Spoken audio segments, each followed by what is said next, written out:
சிலருக்கு வாழ்க்கையில கஷ்டம் வரும். எனக்கு வாழ்க்கையே கஷ்டமா இருக்கு ஐயா. தெரியுது. கல்யாணம் பண்றதுக்காக ரொம்ப நாளா பொண்ணு தேடி அலைகிற, ஒரு பொண்ணு கூட கிடைக்கல, கரெக்டா?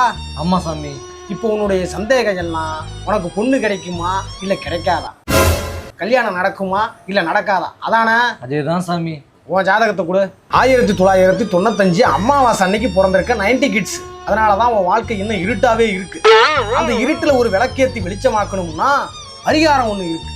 அந்த பரிகாரத்தை மட்டும் நீ பண்ணிட்டீன்னா உன் வாழ்க்கையில அடுத்து நடக்க போற விஷயம் எல்லாமே வெற்றி தான், பிரகாசமா இருக்கும். சொல்லுங்க ஐயா, நான் பண்றேன். கண்டிப்பா பண்றியா? பன்னீல கோலம் ஆடி காத்தில் தீபம் ஏத்து ஆகாயத்தில்